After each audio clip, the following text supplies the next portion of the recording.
Chock full this week. We got 9 flicks to talk about. Chock full of goodness? I don't know. We'll have to see about that. Welcome to the Screening Room Podcast. She is Hope Madden. He's George Wolf. And we're from madwolf.com.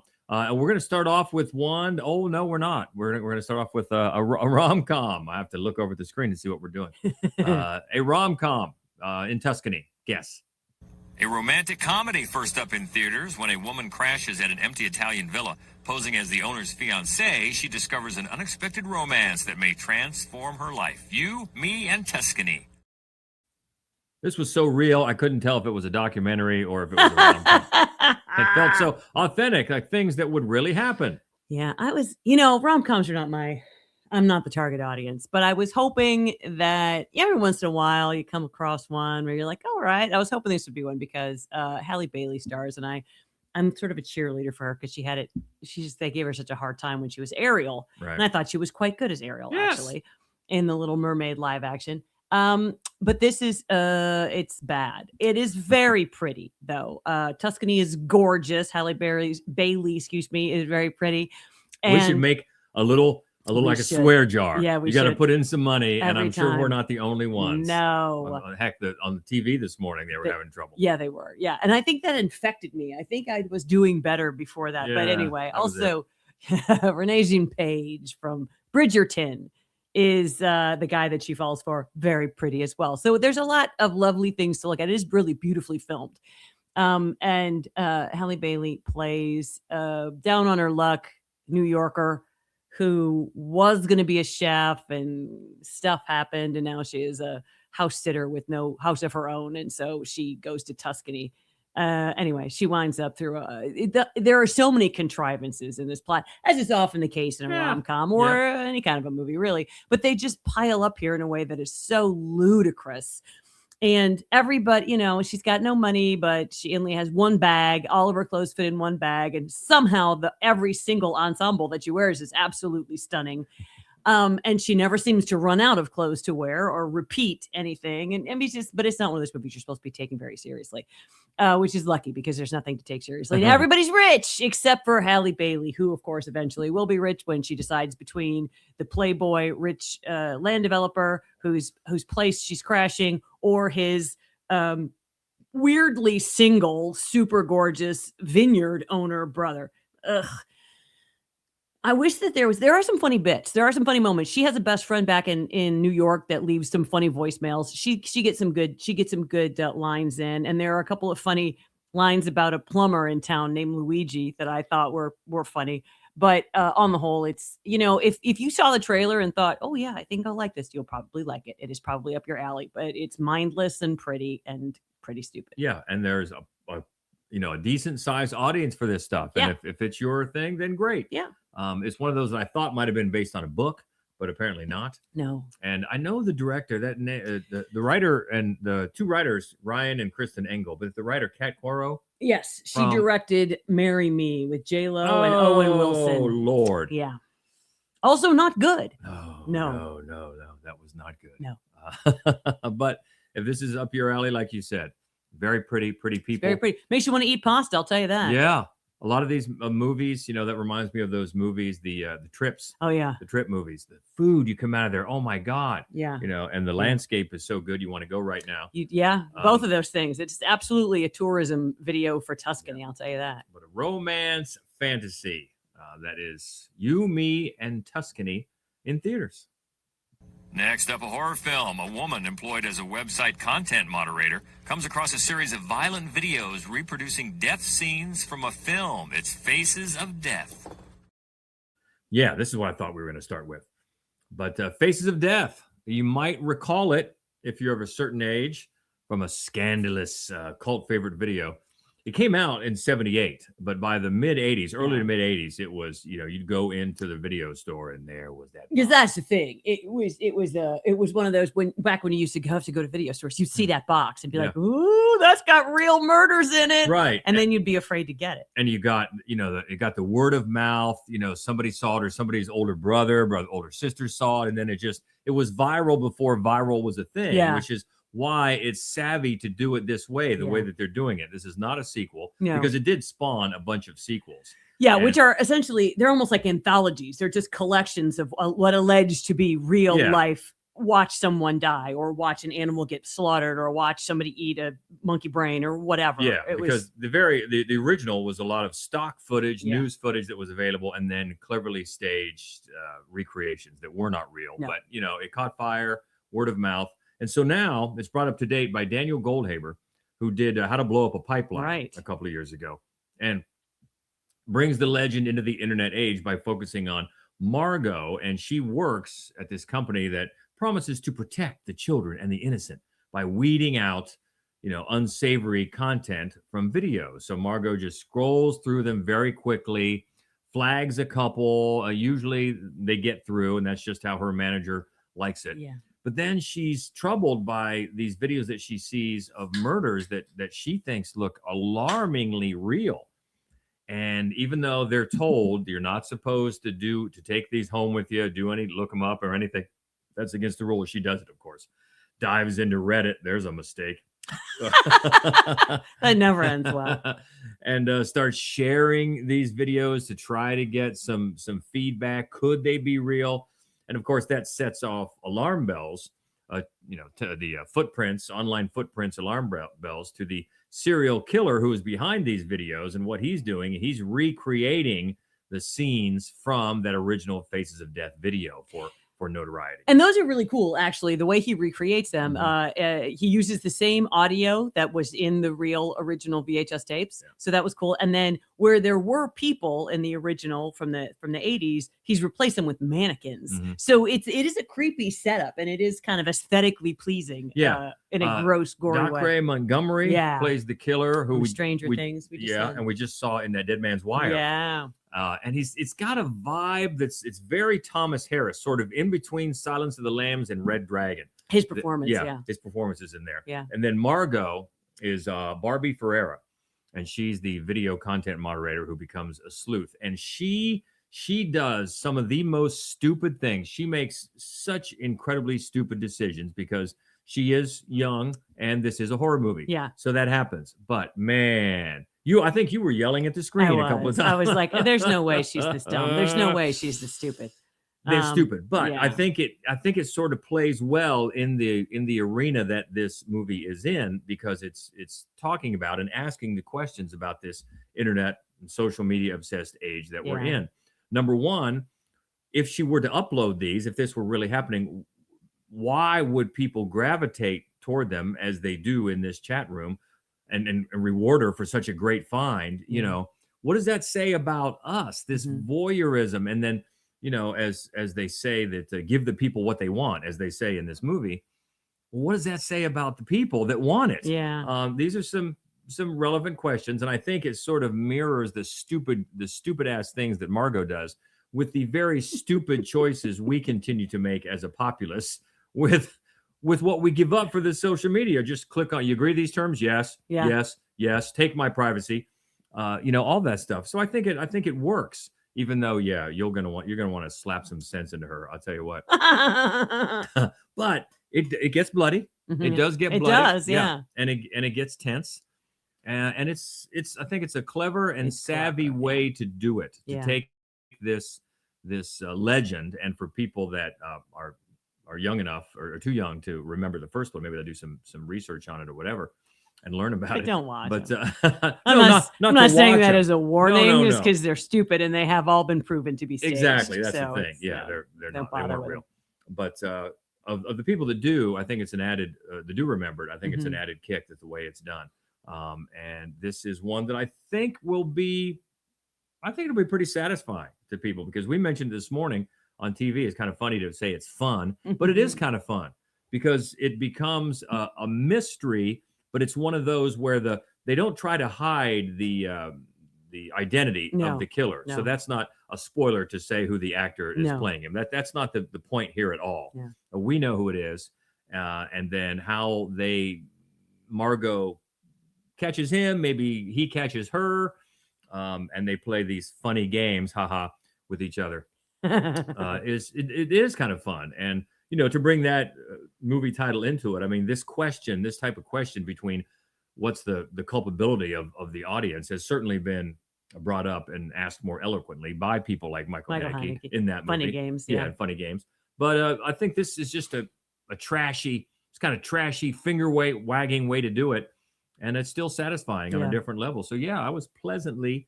It's not great. I mean, it's got some rough patches, but I think it's. I was pleasantly surprised by Faces of Death, and that is in theaters. That's in theaters now. Next, a thriller in theaters. After serving 7 years in solitary confinement, Chris Newborn seeks to rebuild his life and reconnect with his family, only to find that freedom has become a terrifying psychological battleground. It's Newborn. Now, this is a weird one because this will be only in AMC theaters. Yeah, only in AMC, and it was really, really disappointing. This movie's bad. It's bad. It is. It stars Daniel Oyelowo, and he's one of the producers too. And he's so much too good for this movie. And he's good in this movie, but it's so overbearing. And I can't get too far into some of the criticisms because I don't want to give anything away. But as the synopsis says, this character has served 7 years in solitary confinement. Now, right away, within the first few minutes of the movie, the events that put him there are really hard to take. I mean, there's not much time for character development at all, and then you're forced to accept something, a choice that he makes that lands him into this solitary confinement that is really, you don't just skate past this, but they do. And then when he gets out of solitary confinement and out of prison, which is again wrapped up pretty quickly and pretty tidily, if that's a word, then he has to deal with the psychological effects because you've been in not just prison, but solitary confinement for 7 years. Holy crap. So he has to get back in touch with his wife and the son that was born while he was incarcerated, a son that is having some emotional problems and has been nonverbal all this time. So, and that's a lot. And part of the way that his wife thinks that they can really maybe take it slow and get back to normal, she finds a way through somebody she knows at work to basically get this resort in upstate New York all to themselves. And they can just relax and have all this luxury and this suite to themselves. And so right away, you're getting Shining vibes. And you get even more Shining vibes later. But then there's a caretaker who just happens to be around the grounds. He's played by Barry Pepper. Barry Pepper.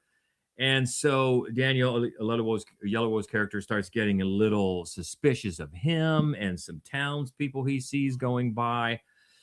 And then he's haunted by the past, and it moves very, very slowly. And then you can see one of our most hated tropes, and I can't say what it is. I'm not going to say what it is because it would spoil anything. But I can't believe the writer-director is Nate Parker, who 3 years ago, before he got into some headlines trouble, I guess. I can't remember the specifics, but it wasn't good. It was for that movie. He made Birth of a Nation, which was a big swing, and people really appreciated it until they realized that there is a pretty brutal rape scene in it. Right. And it's based on true events, and the rape scene didn't happen, didn't inspire what the movie suggested inspired. And the fact that Nate Parker himself was involved in a rape allegation where his friend was incarcerated. His friend was found guilty, was incarcerated. The accuser eventually killed herself. It was a lot of ugliness. And honestly, I find that setting a film in somebody who went to prison nobly and then has a ruined life afterwards also feels like self-service to me. He's the writer-director, and he sets it up at the beginning. He sets it up at the beginning with text on screen that says this is it's based on the truths of so many, not a true event, but basically the truths of so many people have lived. So, you know, it does show some abuse of incarcerated people and framing of people and things like that. I get that, but and PTSD, which I'm sure is a pretty common issue for those who are out of incarceration. Yeah, especially if, like I said, 7 years in solitary confinement. What that would do to somebody, I can't even imagine. Yeah. Anyway, but as it goes through and he starts, you know, he sees things and is suspicious of pretty much everyone and trying to connect again with his wife and his son. But then it leans on this trope that I cannot believe in this day and age someone would write it. It would go through revisions. Yes, let's do that. Let's not. No. Let's not. It's just really, it's not good. No. It's not good. It's really, really heavy-handed in the points that it makes, and it also, as I talked about The Shining earlier, gives a callback to a scene in The Shining. And this is not a ghost story of it. It's not a horror movie. It's more of a thriller, but it's just a lot of unusual choices are made here. Poor choices that do not work. Really, really disappointed in this. Heavy-handed, obvious, and this trope is just, it's so tired and so overdone that I hope I don't see it again. Away. And it's one you can see coming a mile away. And then they treat it like it's a surprise. Yeah. It's not a surprise. No. And it's not a good movie, No. unfortunately. And that is in just AMC theaters now, called Newborn. Next in theaters, another horror film. A man becomes increasingly desperate when he realizes he is trapped in a subway station, needing to complete a mission to get out. It's Exit 8. Yeah, this is crazy. It is crazy. This is a lot better. It is. Yeah. It is. And it's fascinating. It's another video game adaptation, horror video game, and Iron Lung was one a few months ago that was pretty successful. We really enjoyed The Mortuary Assistant, which was also pretty successful. And this is as well. And I think one of the things that has worked in all three of these films is that they're not like shooter games. They're like puzzle games. You got to figure stuff out. Yeah. And it does. So it keeps an audience engaged because we're just not watching people get blown up. We're like, I have to figure what's wrong with this puzzle to move on to the next level. And I was worried at first because the first few minutes of this movie, our point of view, Mm-hmm. and I thought, oh boy, is this going to be another one of those? Because that rarely works. Very rarely. But it's not. No, and it's interesting the way it's director Genki Kawamura and the way he uses that the very opening of the film, you're just seeing the point of view of the main character whose name is the Lost Man. And as soon as he enters kind of the bowels of the metro, these winding corridors, he loses cell phone reception. And so he's no longer just listening to something and staring at his phone. He has to actually look around. Is an interesting way of breaking that. And then it does take him a while to realize he's walking down the same hallway. He just keeps walking down the same hallway and making a turn. And then it's a turn, it's the same hallway again and again and again and again and again. And finally, he figures it out and he reads the information sign that says, if you see any anomalies, turn back right away. If you don't see any anomalies, keep moving forward. So then the whole rest of the movie, you almost never really leave these just white tiled hallways. It's very claustrophobic. It's very monotonous, but it's so nightmarish and builds a sense of dread where you're like paying really close attention. Are all the posters exactly the same?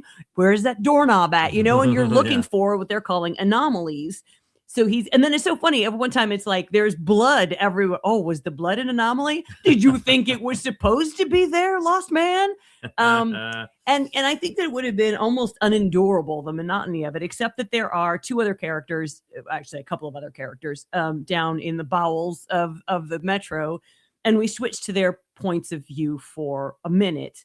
And it gives the film some depth because there is no character development. So it gives the film some depth. You get a sense that what they're trying to do is sort of find their humanity. That is what the characters are undergoing. And really there's three main characters there. There are two other actresses who are in it just briefly. And they're just great. They're just great. And it is such a nightmare that when he's heading toward that sign that'll tell him what exit, is it exit 0, exit 1? Like you're like, please be 5, please be 5, please be 5, please don't be 0. You really are. And go back to square one and start again. Yeah. And then the other character to keep the walking man that keeps walking by. He's creepy. He is creepy. Just by walking by, and then the look on his face is creepy. Yeah, it's well done. It's interesting. It is. It's one that reminds you if you had to do those. What do they call where you have to CAPTCHA. Yeah, to prove your humanity. Yeah, click on all the buses. That's right. Or it's sort of like a high-tech version of yes, yeah. Are you human? Yep. Exactly right. Yep. Yeah, and it's clever. It is. It is clever. I can't see. Well, we've said before we're not gamers, but how much fun of a game it is. Well, from what I've read, it's not a game you play and play and play. You play until you figure it out, and then you really never play it again. Okay. I think it's free online. It's just a game. It's a puzzle game. Once you figure it out, you never go back to it, which I feel like is what this movie will be. I can't see this being a movie that you watch repeatedly. But the first time through it, it's clever and it keeps you engaged. Yeah, it does. And it's tense too. Like you said, walking up on that exit sign, what number is it going to be? Yeah. Because, man, you're just crestfallen if it's something like 0. Yeah, Oh, like, no, I missed no. it. What did I miss? Yeah. Yeah, it's clever. It Yeah. definitely is clever. So check this out. And this is Exit 8, and it is in theaters. And another horror film in theaters. 2 decades after her brother mysteriously disappeared on Vancouver Island, a documentary filmmaker sets out to solve his missing persons case. When a disturbing piece of evidence is revealed, she comes to believe he might still be alive. It's Hunting Matthew Nichols. We saw this first at Nightmares Film Festival. Yeah. You programmed it. For Nightmares Yes, a Film couple of Festival. years ago. So I was glad to see this Yeah. kind of snuck up. I did not know it was getting a theatrical release, but That's I'm right. so glad it did Yep. and is this weekend. And it's a mix. It's a really interesting mix of, it starts out as a faux documentary because the actual director of this film, Markian Torosiuk, boy, I butchered that, I know, is playing himself as a documentary filmmaker who is going back to try to solve a decades-old missing persons case because these 2 teens went missing, one of them Matthew Nichols, in the Canadian forest in 2001. And he's bringing along Matthew Nichols' sister, played by Tara Nichols, to try to dig into clues and interview people, interview townsfolk, to try to get to the bottom of this story. And early on, it does. I'll tell you, I loved the entire ensemble here because when they're going around and just interviewing townsfolk, they seemed like real townies. They really did. Just people that you might find at the diner in this Canadian town, talking about back in the day and what might have happened to these kids. So that sets a real nice air of authenticity. So you've got faux documentary, and then you've got true crime. You know, they're piecing together, they're finding some clues, they're moving ahead. And then they find a very important piece of evidence that was lost back so many years ago. And then, boom, the film turns into a lot of found footage. And then they go into the woods. You got found footage. You're thinking Blair Witch Project, right? And this movie knows you're thinking Blair Witch Project and brings that in organically by finding out and letting us know that these 2 teens were big fans of the Blair Witch Project. Okay. So that works. And then they go into the woods to try to get to the bottom of this. And it's one where if you just set aside the integrity of the found footage isn't always airtight, okay, which is tough to do because this is not the first movie to not be airtight with found footage. No. But because it's not a 100% found footage movie, you just kind of let that slide. And it's got a lot to offer. It really does, especially if you're thinking Blair Witch and that's not your bag and rolling your eyes, because a lot of people thought there maybe wasn't enough of a payoff, with Blair Witch Project. I think you'll be satisfied. There's more of a payoff here, and also there's something to wait for about midway through the credits, I think too. So you want to sit for that. But yeah, like this one, like you said, we programmed it for Nightmares Film Festival. It was a multi-award nominee, and a fan favorite that year. And even though it's taken a couple of years, I'm glad it's getting a theatrical release. I think people will be satisfied with this and will like it. It should get good word of mouth. It's a fun one. Yeah, if you like true crime, faux documentaries or found footage, check this out. And I want to point out, Miranda McDougall plays Tara Nichols. Tara Nichols, yeah. Plays Matthew. That's Matthew's sister. Yeah. So yeah, definitely worth checking out. And that is in theaters now. The Hunting, just Hunting, not the Hunting Matthew Nichols in theaters. Next in theaters, MMA legend Patton James, now a commercial fisherman, is pulled back into the cage when his brother is in danger. Reuniting with his old coach, Sammy, he commits to one final fight in one championship against its brutal champion, Xavier Grau. Beast. There's a name. Xavier Grau. Yeah. I hate because half the time they refer to him as Xavier Grau. I just want to smack people. Oh. But so this is actual, I'm going to guess by his cauliflower ears, MMA legend, Daniel McPherson. I'll be the first person to admit I don't know. I know jack about MMA. But you know a cauliflower. I know a cauliflower ear when I see two. So this guy has clearly had his head smacked against the mat a few times, and he plays Patton James, and Russell Crowe plays his manager, Sammy, owner of Sammy's Gym, but he also co-wrote the script, which I thought was interesting. And it's set in Australia, and Patton James, at the very beginning of the film, he is about to, you see sort of the ritual right before he goes out and just whips somebody's butt. And then we skip ahead 10 years later and we see McPherson again, only now he's got a big, full, bushy, mostly gray beard. And he's working on like a fishing trowel. So you gather that between one and the other, something bad happened, because obviously he's not living the life of a millionaire. In fact, matter of fact, he's being sort of abused by this really skanky, nasty fisherman captain. But he has a great, big, giant, moronic, sweet-tempered best friend who's going to come into it later. Anyway, they don't go into a lot of details, but in the interim years between the beginning and then Act 2, he went to prison. It was a bar fight. We don't really know the details, but he went to prison. And when he came out of it, obviously, he decided fighting was not for him anymore. And so he's living this life, and he's got a wife and a little girl and a new one on the way. And as soon as his wife says, guess what? And she pats her belly, I'm like, oh, okay, well, here's the turning point. Here's the pivot in the movie. Somebody must need a bunch of money for something or other is going to get him back in the ring. And that's the problem with this movie. Pull me back in. It's every cliche sports, especially fight movie beat you could possibly imagine. There's a brother, and the younger brother also went on to be a fighter, but he's not as good of a fighter. And so he kind of hates his older brother. And, and then there's the old rival, the guy that Patton beat in 6 seconds. And it's the only loss the guy's ever had. And is he really a terrible person? Well, yeah, because look at this bad hit that he put on Patton's brother, and then his Patton brother is in the hospital, and he's got something on his brain, and he should never fight again. And how are they going to pay the debts to the bookie? Blah, blah, blah.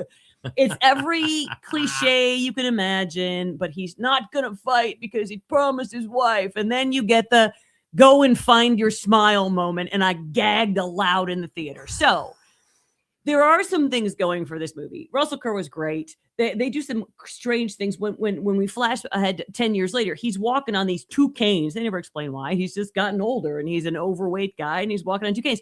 There are little things like that make it feel like give it some manner of authenticity.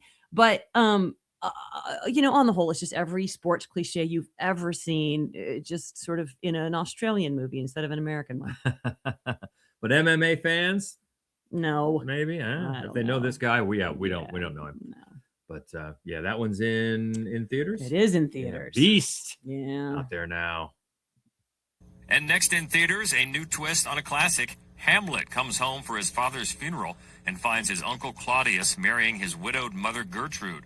His father's ghost reveals Claudius murdered him, leading Hamlet toward revenge and introspection. Hamlet. Yes. Shakespeare's been having a good couple of years. Yeah, he has. Yeah. Yeah, we go from Hamnet to Hamlet, mm-hmm. The original, but reimagined, brought up to modern times, although keeping the same Shakespeare wordplay. That's right. So it is modern day London, and Riz Ahmed plays Hamlet. And even though the original play is much streamlined, there are far fewer characters, and a lot of times like one person's line or a line that is very famously delivered to one character, that character's not there anymore. And so they sort of combine elements of different characters to have just fewer, like a smaller number of people. And instead of being royalty, although they do say my king and my lord, they do say it because they use it, as you said, all of Hamlet's actual dialogue. They don't rewrite it. They're land developers. They're developers. That's where their money is from. And Hamlet has come home from abroad to go to his father's funeral.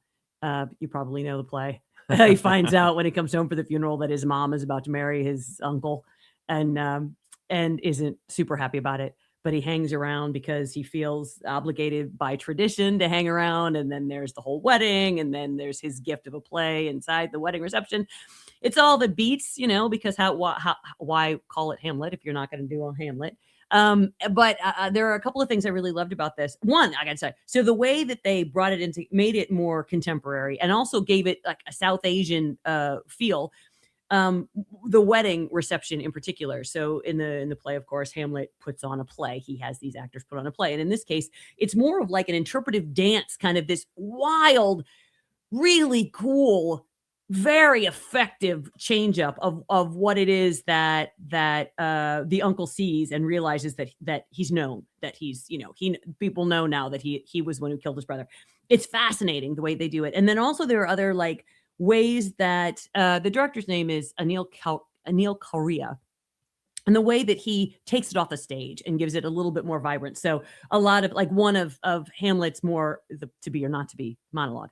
He's just recklessly driving this very expensive car with his hands off the wheel through London at night, and it's very tense, and it's clearly this guy is going mad. And I really liked how cinematic they made the play feel. Also, you just can't say enough for Riz Ahmed. I mean, he's just breathless in this movie. He's so great. He's great in everything. I have yet to see comedy, drama, smart guy, dumb guy, whatever. I mean, he's so good at everything. And this is it's a tough role for somebody, but he's great. He's wonderful in it. Yeah. So another well-deserved and well-worthy adaptation of Hamlet.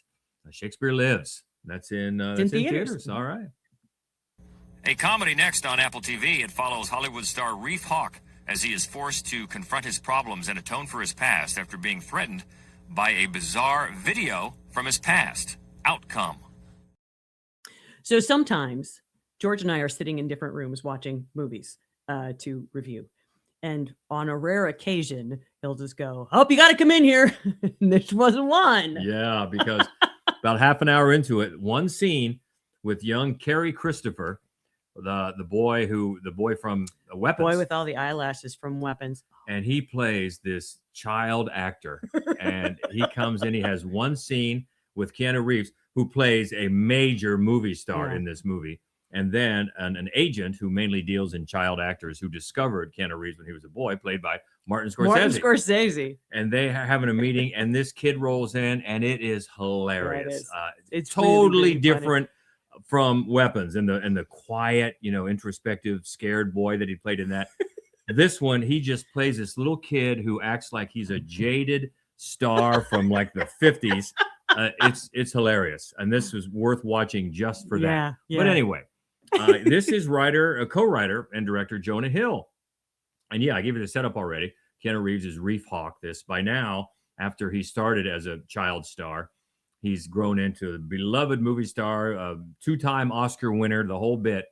But now he's found that someone has said that they have a very embarrassing video from his past that would cause everyone to think about him much differently. So he's got a crisis lawyer played by Jonah Hill himself, and they go into crisis mode. And he's trying to track down and remember all the people in his life who might hate him and go back and sort of a 12-step thing, find out if he can apologize and maybe, root out the culprit of this video.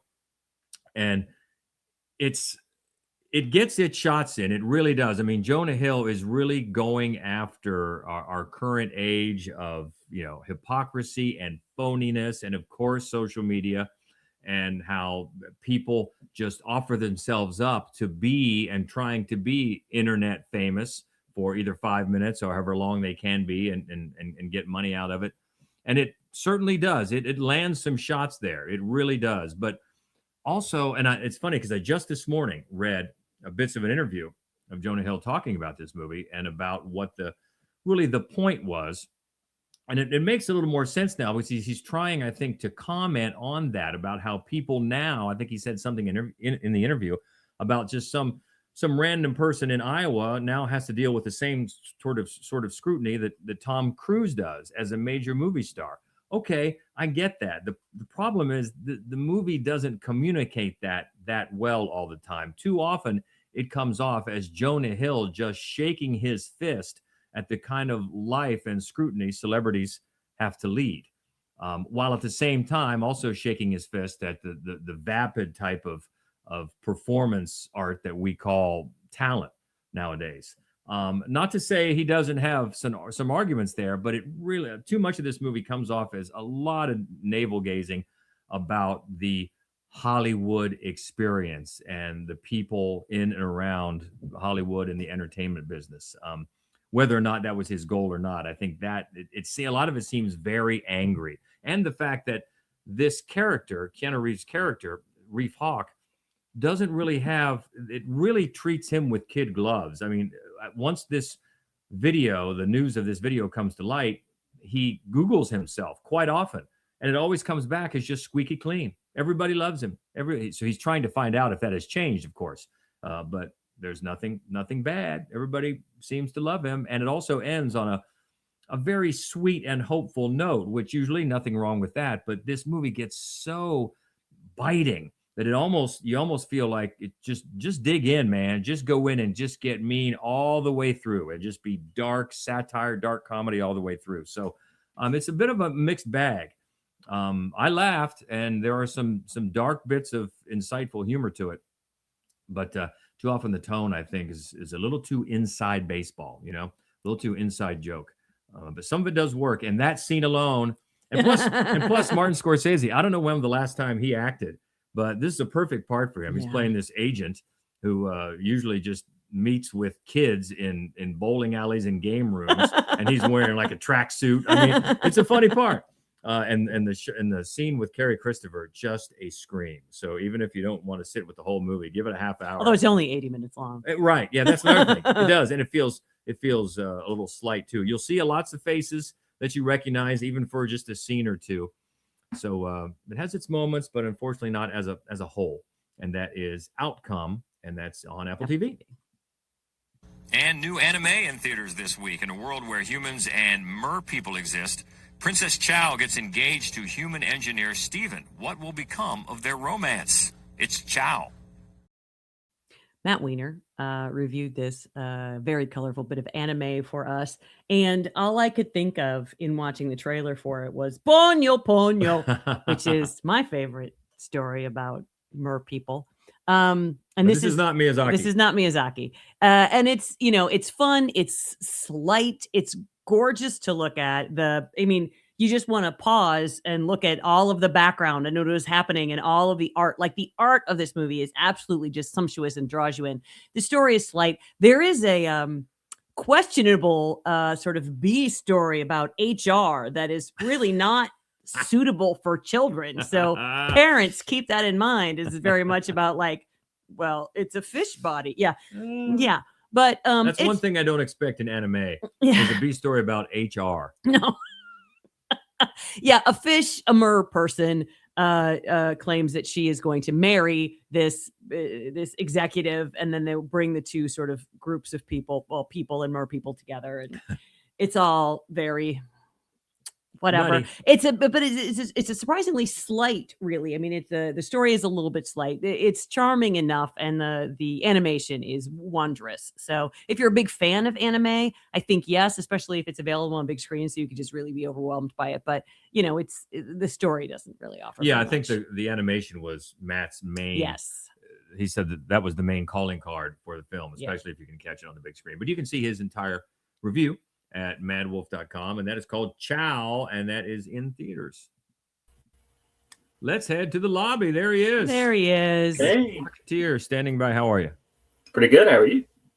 Doing all right. Yeah. Doing all right. So we haven't seen you in a couple of weeks, so I'm sure you've got some great juicy tidbits. A few here and there. First up, before we get to releases, Fangoria has partnered with Regal Cinemas, and they are programming one movie a month on the 13th. Older horror films. This month's title is Sinister. So if you have a Regal near you, you can go see Sinister on the big screen again on April 13th. They have not announced May yet, but I'm sure they'll probably do that soon.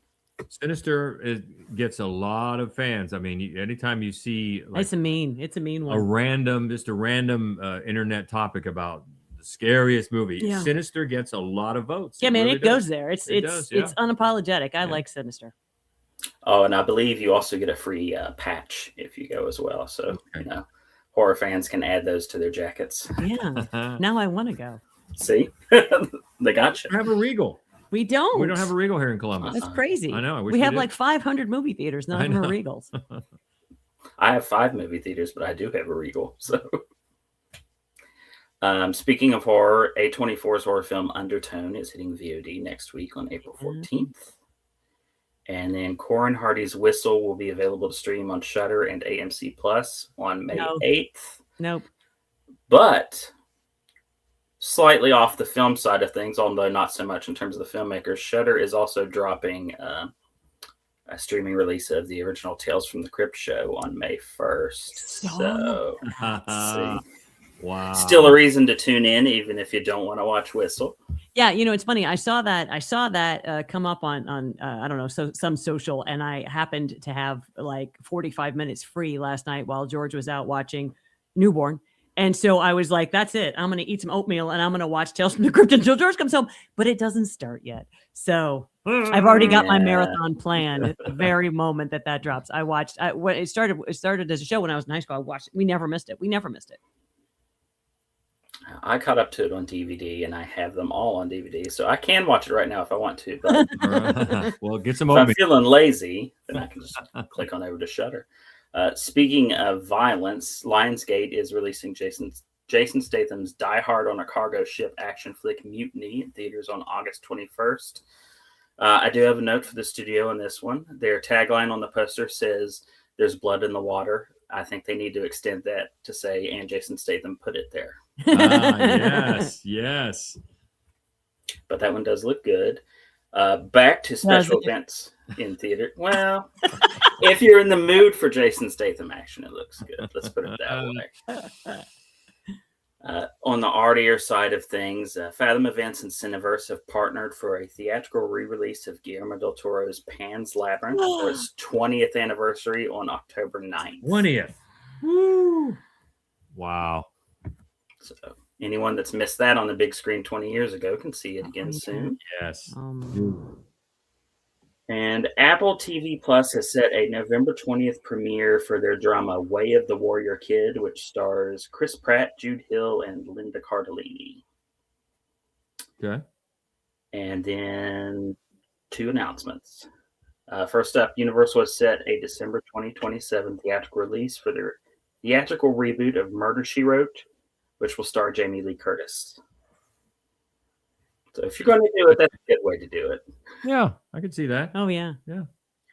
And then on the horror nerd side of things, to close things out, writer-director Scott Glosserman has announced that Behind the Mask 2, The Return of Leslie Vernon, is finally getting made.